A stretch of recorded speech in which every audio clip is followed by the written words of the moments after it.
तर हे bitcoin mining जिथे होतं ते उत्तरेतल्या देशांमध्ये होतं, जिथे सूर्याची तीव्रता खूप जास्ती असते. पण बिटकॉइनची गरज केव्हा वाढेल? जेव्हा मोठे गव्हर्नमेंट्स किंवा मोठ्या कंपन्या त्या ट्रान्झॅक्शन करू लागतील. 2012 पासून आत्तापर्यंत बिटकॉइनची व्हॅल्यू 15 वेळेला 30% तोड झाली आहे त्याच्यात.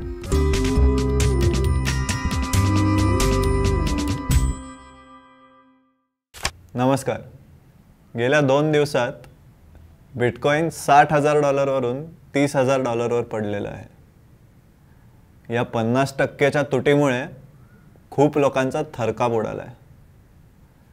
तर बिटकॉइन एवढं का पडलं हा प्रश्न सगळ्यांनाच पडलाय.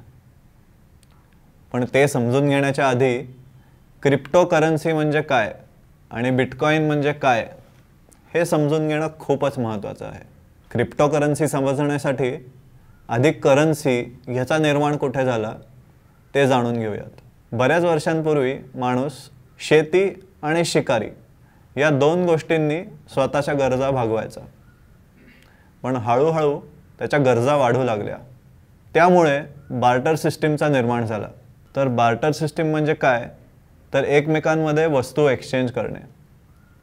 माझ्याकडे 2 सफरचंद असतील, तुझ्याकडे 1 लिटर दूध असेल, मला ह्याची गरज आहे आणि तुला त्याची.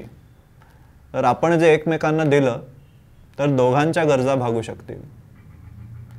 पण छोट्या गोष्टींसाठी बार्टर सिस्टीम ही ठीक आहे. जर मला एखादं घर घ्यायचं असलं तर मी 1 लाख सफरचंद तर नाही देऊ शकत. त्यामुळेच एखादं चलन किंवा एखाद्या करन्सीची गरज निर्माण झाली. त्या काळी माणूस धातुशास्त्र शिकला होता. त्यामुळे बरेच जे एलिमेंट्स होते त्याच्यात सोनं आणि चांदी या दोन्हींची नाणी बनवणं हे माणसाला शक्य होतं. जसं या नाण्यांचा वापर सुरू झाला तसं भरपूर देशांमध्ये ट्रान्झॅक्शन सुरू झाली. पण ज्या देशांकडे सोन्याचा किंवा चांदीचा साठा कमी होता ते देश या नाण्यांमध्ये भेसळ करू लागले. हळूहळू या नाण्यांची शुद्धता 100% वरून 95, 90, 80% पडू लागली. आणि कोणी तुम्हाला अशुद्ध नाणं दिलं तर तुम्ही त्यावर विश्वास ठेवाल का? नक्कीच नाही. त्यामुळे आता नवीन कुठल्या तरी चलनाची गरज निर्माण झाली. त्यामुळे आत्ता आपण ज्या नोटा ओळखतो त्यांचा जन्म झाला. तर तुमच्याकडे जेवढं सोनं असेल तेवढ्या नोटा तुम्ही छापू शकता अशी सिस्टीम डेव्हलप झाली. पण हळूहळू देशांना जाणवलं की जास्ती डेव्हलपमेंटसाठी जास्ती नोटा छापण्याची गरज आहे. त्यानंतर वर्ल्ड वॉर 2 नंतर बऱ्याच देशांचा साठा कमी झालेला. तेव्हा 1944 मध्ये ब्रेटन वुड्स अग्रीमेंट स्थापित झाली. या अग्रीमेंटमध्ये 1 औंस सोन्याचा दर म्हणजे $35 असा डिसाईड झाला. इतर जे करन्सीज होत्या त्यांचा दर सोन्याशी नाही तर डॉलरशी डिसाईड झाला. जसं गरज वाढत गेली तसं लोकांना जाणवले की अजून नोटा छापण्याची गरज आहे. त्यानंतर 1971 मध्ये प्रेसिडेंट निक्सन यांनी ही ब्रेटन वुड्स अग्रीमेंट जी होती ती रद्द केली. अमेरिकेला आता हवे तेवढे डॉलर छापण्याची सूट मिळाली होती. त्याबरोबरच बरेच इतर देशसुद्धा हव्या तेवढ्या नोटा छापू लागले. आणि याच्यामुळे इन्फ्लेशन म्हणजेच महागाई किंवा चलनवाढ सुरू झाली. तुमच्याकडे जेव्हा जास्ती नोटा असतात तेव्हा तुम्ही जास्त खर्च करू लागता. जास्त खर्च करू लागलात की वस्तूंची डिमांड वाढते. डिमांड वाढली की विक्रेते जे असतात ते किंमत वाढवतात. आणि असं करत करत ही सायकल चालू राहते आणि वस्तूंच्या किमती वाढत जातात आणि त्याला आपण इन्फ्लेशन म्हणतो. एका पॉईंटपर्यंत हे इन्फ्लेशन ठीक आहे.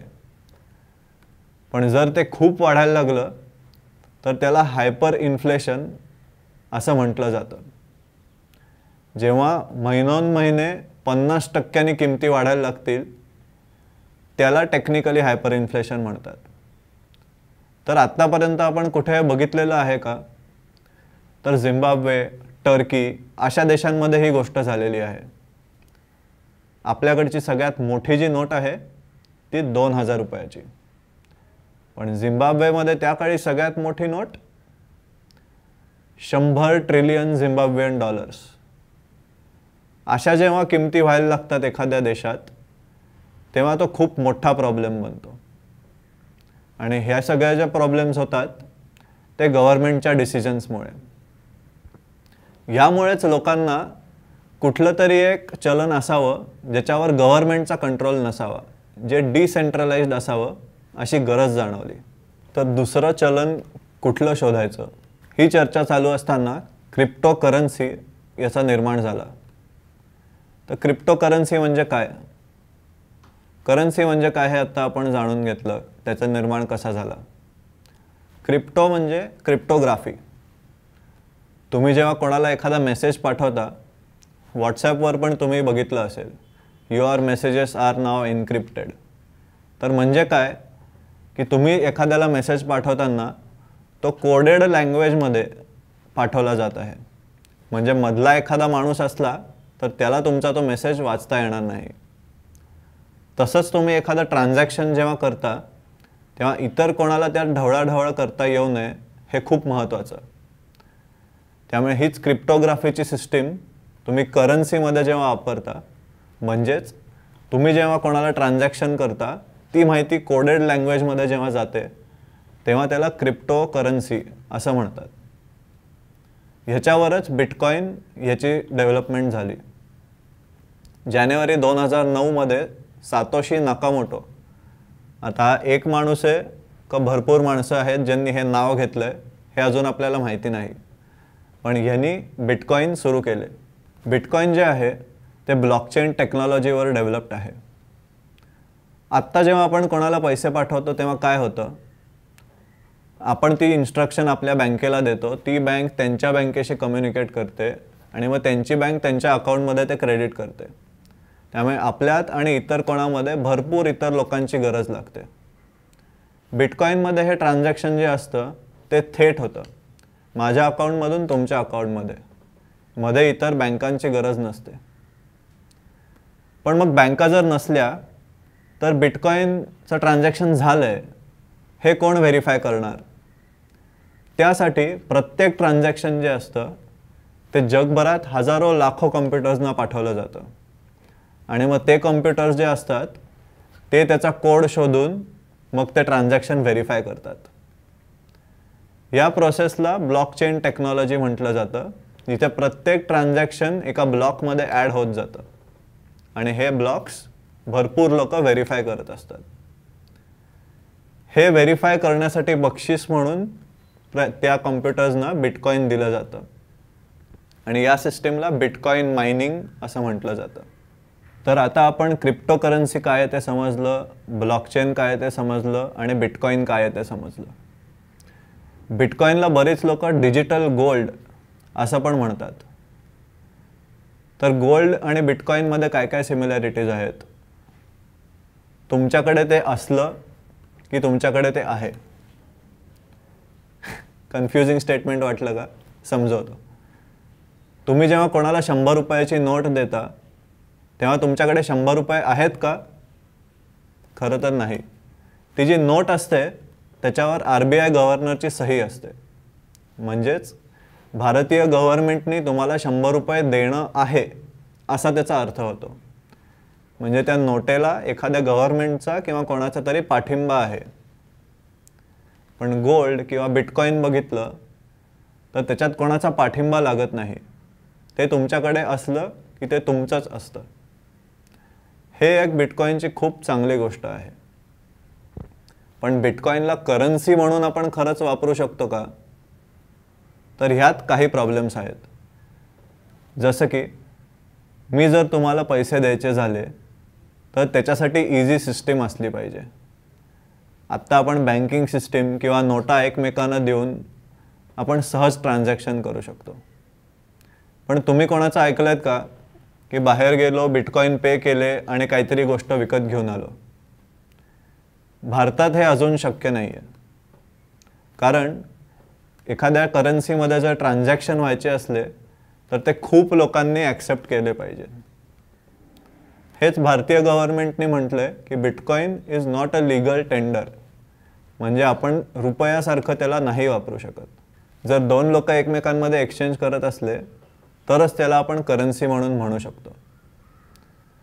हा झाला एक प्रॉब्लेम. अजून एक प्रॉब्लेम म्हणजे त्याची अस्थिरता. 2012 पासून आत्तापर्यंत बिटकॉईनची व्हॅल्यू 15 वेळेला 30% तूट झाली आहे त्याच्यात. ती वाढतच गेली ही गोष्ट वेगळी, पण एवढी जेव्हा तूट होते, एवढी जेव्हा अस्थिरता किंवा व्होलॅटिलिटी असते, तेव्हा त्याला करन्सी म्हणणं हे थोडं अवघड होतं. जेव्हा तुम्ही बँकेचं पासबुक किंवा डिजिटल बँकिंग किंवा नेट बँकिंगमध्ये तुमचं अकाउंट बघता, तेव्हा त्याच्यात कितीतरी रुपये असतात. 2-3 दिवसांनंतर जर तुम्हाला कोणी सांगितलं की त्याच्यात 50% तूट झाली आहे, तर तुम्हाला त्याच्यात विश्वास राहील का? म्हणून आता आपण बिटकॉईनकडे करन्सी कमी आणि स्टोअर ऑफ वेल्थ म्हणजे गुंतवणुकीसाठी जास्ती असं बघूयात. 2017 मध्ये इंडिव्हिज्युअल्स किंवा व्यक्ती ज्या होत्या त्या बिटकॉईनमध्ये जास्त इन्व्हेस्ट करायच्या. पण हळूहळू हे जे गुंतवणूकदार होते त्यात कंपन्या पण येऊ लागल्या. त्यात सगळ्यात फेमस किंवा सगळ्यांना माहिती असलेलं एक उदाहरण म्हणजे टेस्ला. टेस्लाने बिटकॉईनमध्ये $1.5 बिलियन इन्व्हेस्टमेंट केली. त्यानंतर टेस्ला म्हटलं की आम्ही बिटकॉईन पेमेंट म्हणून पण घेऊ. त्याच्यामुळे बिटकॉईन वाढतच गेलं. सगळ्यात दुसरी मोठी क्रिप्टोकरन्सी म्हणजे इथिरियम. बीपल नावाचा एक आर्टिस्ट आहे, त्यांनी त्याचं पेंटिंग जे आहे ते $6.9 कोटी विकलं आणि त्याचं पेमेंट त्यांनी इथिरियममध्ये घेतलं. त्यामुळे अशा मोठ्या मोठ्या पेमेंट्स जेव्हा व्हायला लागल्या बिटकॉईन आणि क्रिप्टोकरन्सीजमध्ये, तेव्हा त्याचा ॲक्सेप्टन्स इतर देशांमध्ये वाढू लागला. जसं जसं मोठ्या कंपन्या येत जातील तसे बिटकॉईनचे ट्रान्झॅक्शन्स वाढतील. आणि ट्रान्झॅक्शन्स वाढणं हे खूप महत्त्वाचं आहे.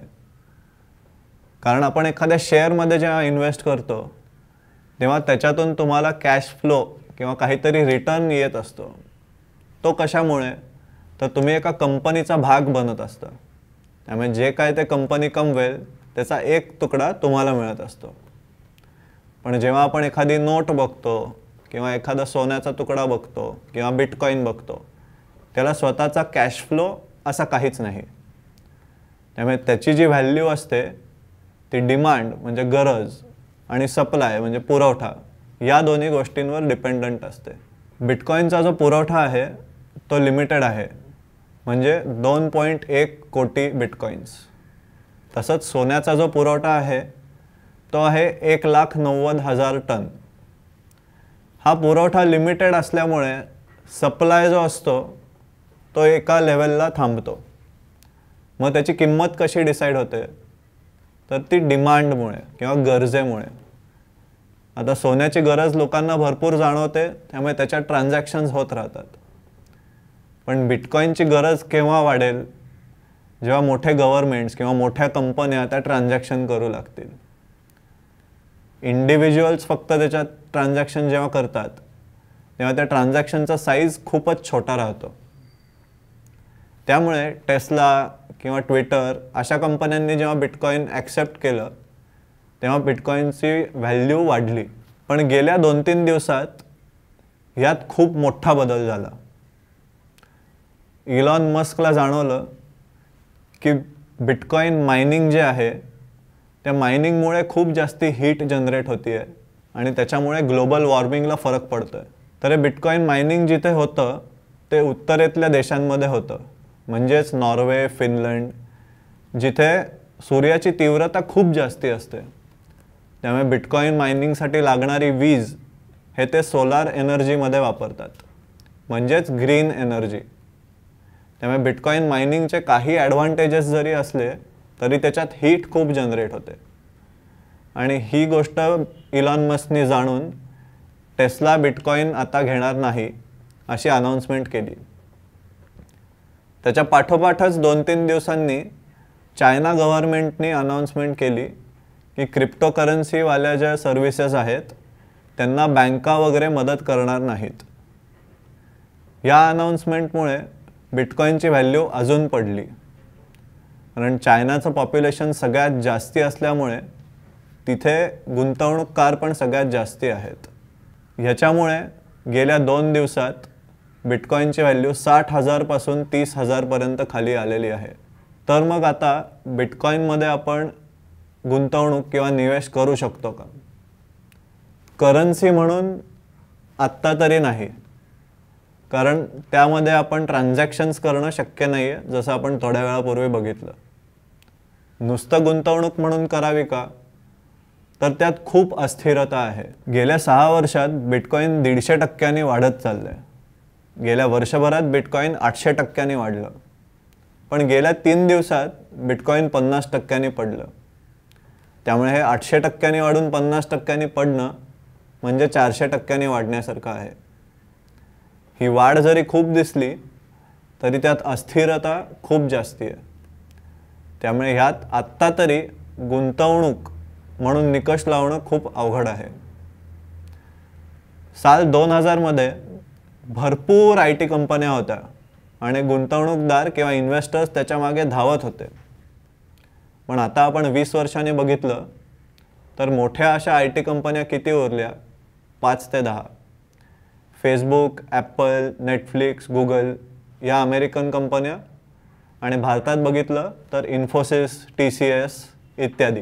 तसंच आपण क्रिप्टोकरन्सीज बघितल्या तर सर्वात 2 मोठ्या आहेत बिटकॉईन आणि इथिरियम.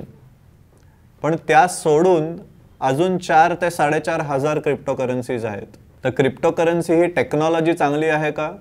तर ती नक्कीच चांगली आहे आणि गरजेची पण आहे. पण आत्ता कोणी जर विचारलं की 5, 10, 15 वर्षांनंतर कुठली क्रिप्टोकरन्सी ही टिकलेली असेल आणि सगळ्यात मोठी असेल, तर ते शोधणं नक्कीच खूप अवघड आहे. तर बिटकॉईनमधली अस्थिरता आणि नंबर ऑफ क्रिप्टोकरन्सीज या दोन्ही गोष्टी आपण जर बघितल्या तर बिटकॉईनमध्ये गुंतवणूक करणं हे विस्तवाशी खेळण्यासारखंच होईल. धन्यवाद.